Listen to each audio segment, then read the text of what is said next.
যারা বিশেষ করে এসটি এসসি আছো তোমাদের কাছে না বিরাট সুযোগ, বিশেষ করে এসটি এসসি ওবিসি তোমাদের সুযোগটা একটু বেশি আছে। আমাদের সিট কেন ওরা নেবে? ভাই আমাদের বলে কোনো সিট নেই, আমি নিজেও ইউআর, ঠিক আছে, আমি ইউআর হয়ে এই কথাটা বলছি। রাম রাম বন্ধুরা, নমস্কার বন্ধুরা। আজকে কিন্তু আগস্ট মাসের 2 তারিখ, মানে ইন্ডিয়া পোস্ট অফিস জিডিএসে আবেদন করার জন্য আর মাত্র তোমাদের হাতে সেইভাবে দেখতে গেলে 3 দিন বাকি রয়েছে। 3 দিন পর পোস্ট অফিসের ফর্ম অ্যাপ্লাই তোমাদের কিন্তু শেষ হয়ে যাবে। তারপর তোমরা অপেক্ষা করবে জিডিএস এর মেরিট লিস্ট কবে জারি হবে। কিন্তু জিডিএস এর মেরিট লিস্ট জারি হওয়ার আগে একটা বিষয় তোমাদেরকে জেনে রাখতে হবে, জিডিএস এর রেজাল্ট জারি হওয়ার নতুন রুলসগুলো কি, মানে যে নতুন নিয়ম এইবার 2024-এ ফলো করা হবে সেই নিয়মগুলো কি কি। তোমরা যদি এটা ভাবো যে আমাদের যে জিডিএস এর মেরিট লিস্ট সেটা কেবলমাত্র 10th-এর পার্সেন্টেজের ওপর ভিত্তিতে তৈরি করা হয়, তাহলে এটা কিন্তু সম্পূর্ণ সঠিক তথ্য তোমাদের নয়। হ্যাঁ, জিডিএস একটা মেরিট বেসড চাকরি, কিন্তু এই নয় কেবলমাত্র তোমাদের 10th-এর যে নাম্বারটা আছে তার উপর মেরিট লিস্ট তৈরি করা হয়, এটা একদমই নয়। যদি এটা সত্যি হতো তাহলে হয়তো 40% 50% যারা সিলেকশন পেয়ে যায় তারা কোনোদিনই পেতো না। তাহলে তোমরা কি করে ভাবছো যে জিডিএস কেবলমাত্র তোমাদের মেরিট বেসড চাকরি হয়? কারণ অনেকে আছে 2023 সালে 80% 99% নাম্বার পেয়েও সিলেকশন হয়নি, কিন্তু কিছু কিছু ক্ষেত্রে 64 62 ইভেন 40 50তেও সিলেকশন পেয়েছে। তো সেগুলো কি কি প্রসেসে তোমাদের সিলেকশনটা করানো হয়, এই পুরো বিষয়টা তোমাদেরকে বলবো। জিডিএস রেজাল্ট 2024-এর নতুন নিয়মগুলো কি সেটা তোমরা আজকের এই ভিডিওতে জানতে পারবে। এর সাথেই পোস্ট প্রিফারেন্স দেওয়ার সঠিক নিয়মটা আমি তোমাদের বলে দেবো। এটা তোমরা অনেকে কমেন্ট করছিলে, দেখো যারা এই 3 দিনের মধ্যে ফর্মটা অ্যাপ্লাই করবে তোমরা তো অবশ্যই এই ভিডিওটা দেখবে, এবং যারা অলরেডি ফর্মটা অ্যাপ্লাই করে দিয়েছো কিন্তু তোমরা জানো 3 দিন এডিট করতে পারবে। যদি তোমাদের পোস্ট প্রিফারেন্সের দেওয়ার নিয়মটা যদি সঠিক না থাকে অবশ্যই তোমরা 3 দিনের মধ্যে কিন্তু এডিট করতে পারবে। তো তোমরাও অবশ্যই এই ভিডিওটা একটু দেখবে, কারণ পোস্ট প্রিফারেন্স দেওয়ার যে সঠিক নিয়ম সেটা আজকে ডিটেলসে ক্লিয়ার করে দেবো। এর সাথে আরেকটা প্রশ্ন ছিল তোমাদের, জিডিএস এর চাকরিতে ফিমেলদেরকে কি বেশি সুযোগ দেওয়া হয়, এটা কি সত্যি না মিথ্যে? এই জিনিসটা আজকে আমি তোমাদেরকে ক্লিয়ারলি বলে দেবো। তো যারা ইন্ডিয়া পোস্ট অফিস জিডিএস এর জন্য ফর্ম অ্যাপ্লাই করেছো বা অ্যাপ্লাই করতে চলেছো তোমাদের জন্য এটা কিন্তু খুবই হেল্পফুল একটা ভিডিও। অবশ্যই ভিডিওটা একটু ধৈর্য সহকারে কমপ্লিট দেখার চেষ্টা করো।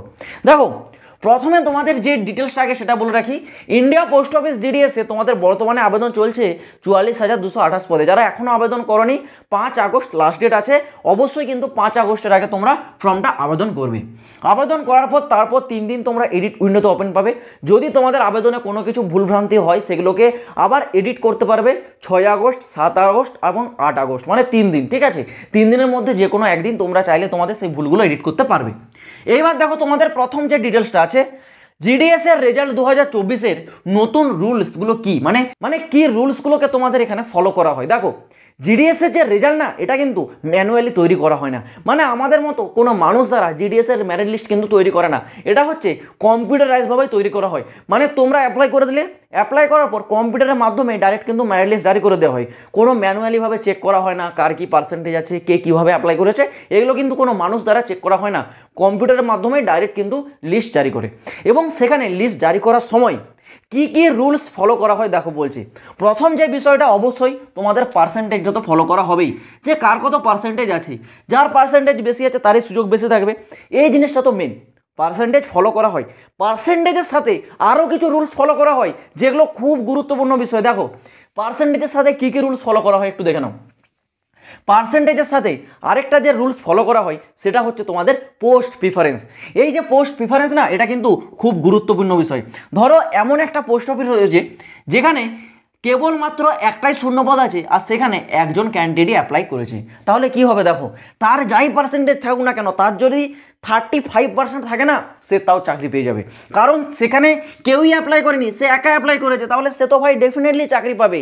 এবার আরেকটা পোস্ট অফিসে একটা সিট আছে সেখানে 10 জন অ্যাপ্লাই করেছে, ম্যাক্সিমাম ক্যান্ডিডেটের 80-র উপরে নাম্বার, তারা চাকরি নাও পেতে পারে, সেখানে যার সব দিকে বেশি থাকবে সে চাকরি পাবে। কিন্তু এই যে পোস্ট অফিস এখানে একটা সিট আছে, ফর্ম অ্যাপ্লাই করেছে একজন, সেই একজনই চাকরি পাবে। এটা কিন্তু মেন যে দেখা হয় কোন পোস্ট অফিসে কত ক্যাটাগরি ক্যান্ডিডেট অ্যাপ্লাই করেছে এবং তাদের গড় যে পার্সেন্টেজ সেটা কত, এই জিনিসটা ফলো করা হয়। আরেকটা জিনিস তোমাদের মেন দেখো, এখানে অনেকে আছে যারা ট্রাই হয়ে যায়।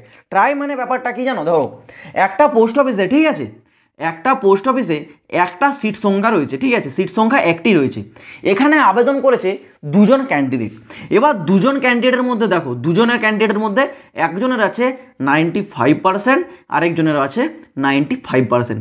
দুজনের তো টাই নাম্বার হয়ে গেছে না, পার্সেন্টেজ একই হয়ে গেছে, তাহলে এই জায়গার মধ্যে কাকে সিলেকশন করানো হবে? দেখো এই জিনিসটা কিন্তু অনেকগুলো বিষয়ের উপর ম্যাটার করে।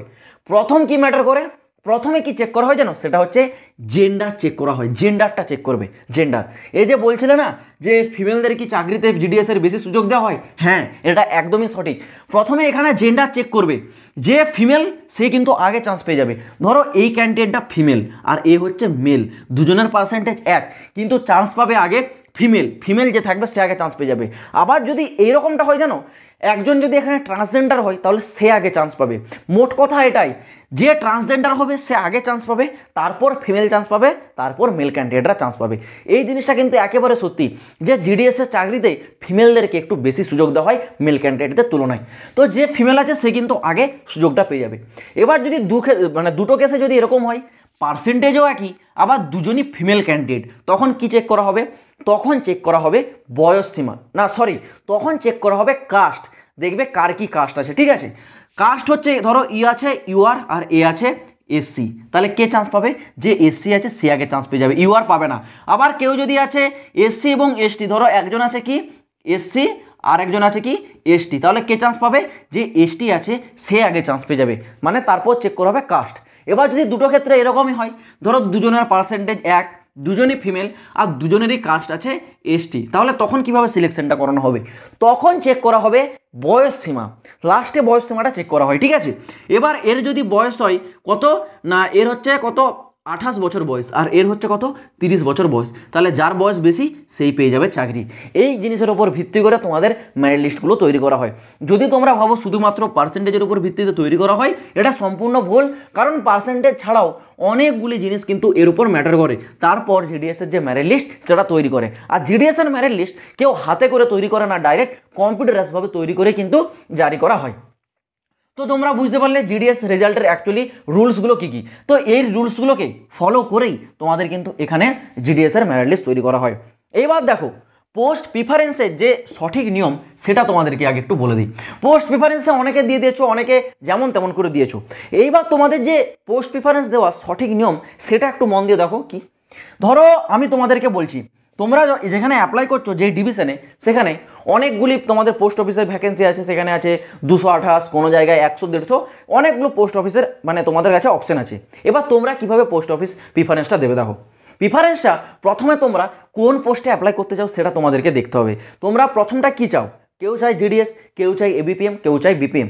আমি তোমাদেরকে একটাই বলবো, যখন তোমরা পোস্ট প্রিফারেন্স দেবে, তোমরা যেই ক্যাটাগরির সেই ক্যাটাগরিতে বিপিএম এর পোস্ট যেগুলো আছে না সেগুলোকে প্রথমে চয়েস দিয়ে যাবে, ঠিক আছে।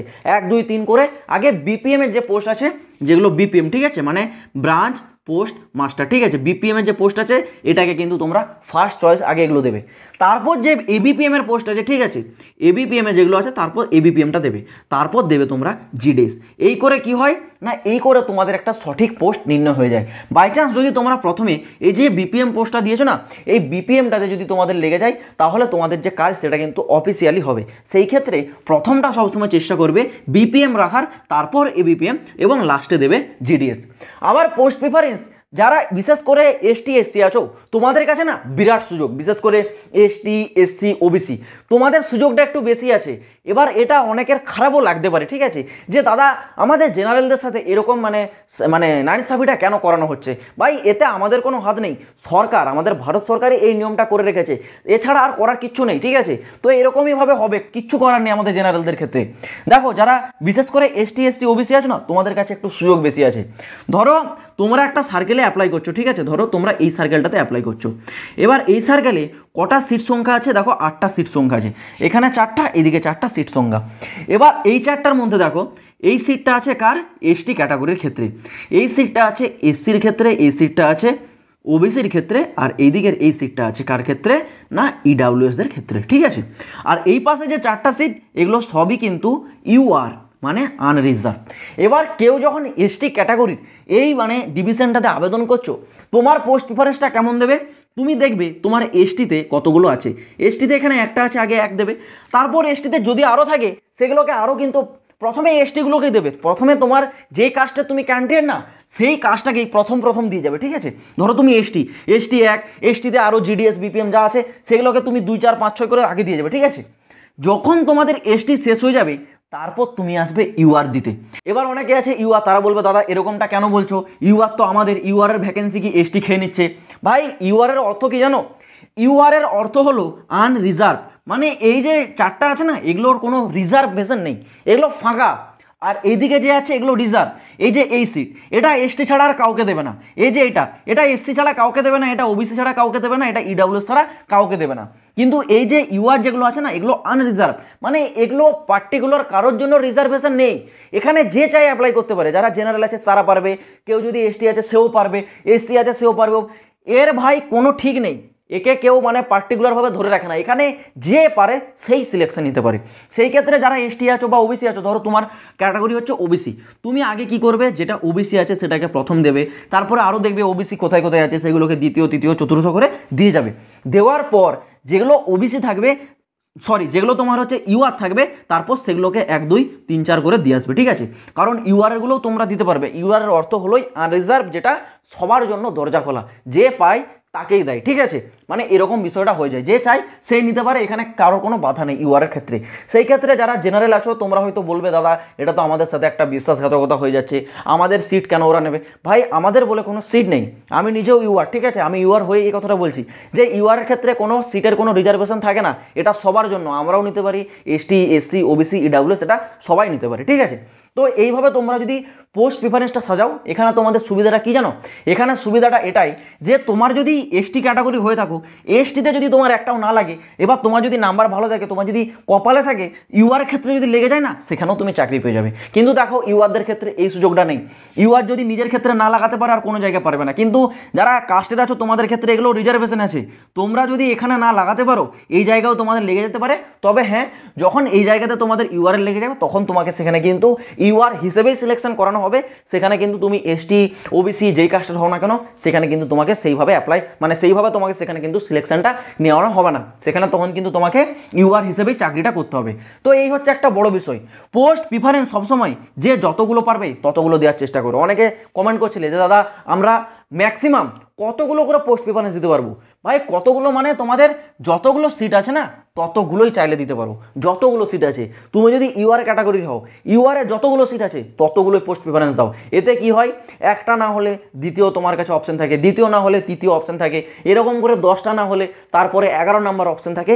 এই করে তোমাদের হচ্ছে একটু অপশনের সুযোগ বেড়ে যায়। তো তোমরা চেষ্টা করবে যে তোমরা তোমাদের পোস্ট প্রিফারেন্স একটু বেশি করে যেন দিতে পারো। আর যারা অলরেডি পোস্ট প্রিফারেন্স নিজের মতো দিয়ে ফর্মটা অ্যাপ্লাই করেছো, তোমরা এডিট উইন্ডোতে গিয়ে আবার করে বেশি মানে পোস্ট প্রিফারেন্স তোমরা অ্যাড করে নেবে। এই সুযোগটা কিন্তু এডিট উইন্ডোতে এবার দেওয়া হবে, ঠিক আছে। সেই ক্ষেত্রে যারা পোস্ট প্রিফারেন্স কম দিয়েছো, ডেফিনেটলি 6 7 8 আগস্ট তোমাদের পোস্ট প্রিফারেন্স তোমরা গিয়ে একটু বেশি করে অ্যাড করে নেবে। এতে তোমাদের কি হবে, একটু সিলেকশনের চান্স 1% হলেও বেড়ে যাবে, এটা তোমাদেরই ভালো, ঠিক আছে। পোস্ট প্রিফারেন্সটা একটু অ্যাড করবে। নেক্সট তোমাদের যে বিষয়টা, জিডিএস এর চাকরিতে ফিমেলদেরকে সুযোগ বেশি দেওয়া হয়, তো এটা তোমরা প্রথমেই বুঝে গেলে যখন আমি এই পার্টটা বোঝাচ্ছিলাম যে হ্যাঁ ফিমেলদেরকে একটু বেশি সুযোগ দেওয়া হয়। তো আমি আশা করছি জিডিএস এর মেরিট লিস্ট এবং পোস্ট প্রিফারেন্সের যে বিষয়টা সেটা তোমাদেরকে ক্লিয়ারলি বোঝাতে পারলাম। আবারও বলছি, যারা চ্যানেলে নতুন আছো চ্যানেলটা অবশ্যই কিন্তু সাবস্ক্রাইব করে রাখবে, India post office GDS related প্রতিটা লেটেস্ট আপডেট সব থেকে আগে পাওয়ার জন্য। আর যখন মেরিট লিস্ট আসবে আমি তোমাদেরকে অবশ্যই এই চ্যানেলে পিডিএফটা ডাউনলোড করে প্রতিটা লিস্ট স্টেপ বাই স্টেপ ধরে ধরে দেখে দেবো কার নাম আসছে কার নাম আসেনি। তার জন্য অবশ্যই তোমাদেরকে চ্যানেলটা সাবস্ক্রাইব করে চ্যানেলটার সাথে যুক্ত থাকবে এরকম আপডেটগুলো পাওয়ার জন্য। তো দেখা হচ্ছে বন্ধুরা আবার পরের ভিডিওতে নতুন কোনো আপডেটের সাথে। জয় হিন্দ, বন্দে মাতরম।